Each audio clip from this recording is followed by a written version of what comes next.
বাংলাদেশের ইতিহাসে এমন কিছু ঘটনা রয়েছে যা আজও আলোচনার কেন্দ্রবিন্দুতে। ১৯৭৫ সালের ১৫ই আগস্ট শেখ মুজিবুর রহমানকে সপরিবারে হত্যার ঘটনা তার মধ্যে অন্যতম। আর এই ঘটনার অন্যতম প্রধান চরিত্র মেজর শরীফুল হক ডালিম, একদিকে মুক্তিযোদ্ধা, অন্যদিকে বঙ্গবন্ধু হত্যার অন্যতম অভিযুক্ত। আজ আমরা জানব মেজর ডালিম কে ছিলেন এবং তার দৃষ্টিভঙ্গি থেকে ১৯৭৫ সালের ঘটনা কিভাবে ঘটেছিল।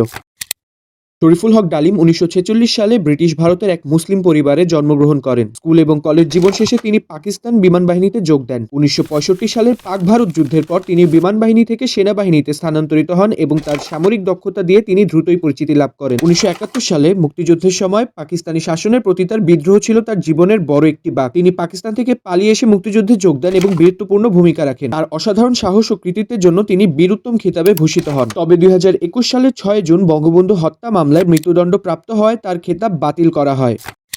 মুক্তিযুদ্ধের পর নতুন বাংলাদেশে এক আমূল পরিবর্তন আসে। ১৯৭২ সালে শেখ মুজিব দেশে ফিরে আসেন এবং ১৯৭৩ সালে বাংলাদেশের প্রথম নির্বাচনে আওয়ামী লীগ জয়লাভ করে। ১৯৭৪ আসে সেই ভয়াবহ দুর্ভিক্ষ, যেখানে অনেক মা নিজে না খেয়ে সন্তানদের খাওয়ানোর চেষ্টা করতেন, আবার কেউ খাবারের অভাবে সন্তানদের হারাতেন। রাস্তায় শিশুরা অনাহারে মারা যেত, কঙ্কালসার দেহ পড়ে থাকতো অবহেলায়। সরকারের ত্রাণ ব্যবস্থা যথেষ্ট ছিল না, দুর্নীতি ও অব্যবস্থাপনায় সংকট আরও প্রকট হয়। শেখ মুজিবুর রহমান তখনও দেশের নেতৃত্ব দিচ্ছিলেন। হয়তোবা এর জোরেই মেজর ডালিমের মতো অনেক মুক্তিযোদ্ধা এবং সামরিক কর্মকর্তারা জানতেন দেশের অর্থনৈতিক এবং রাজনৈতিক পরিস্থিতি ক্রমশ খারাপ হচ্ছে।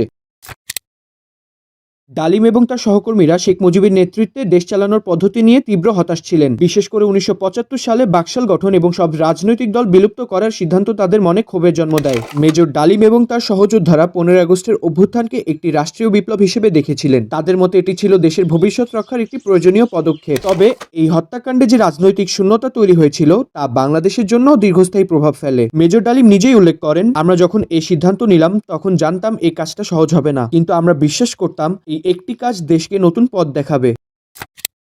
হত্যাকাণ্ডের পর ডালিম সহ অন্য অভিযুক্তরা বাংলাদেশ ছেড়ে পালিয়ে যান। মেজর ডালিম বিভিন্ন দেশে আশ্রয় নেন, বিশেষ করে মধ্যপ্রাচ্যে এবং ইউরোপে। ১৯৯৬ সালে আওয়ামী লীগ সরকার ক্ষমতায় আসার পর শেখ মুজিব হত্যার বিচার শুরু হয়। তার অনুপস্থিতিতে তার মৃত্যুদণ্ডের রায় হয়।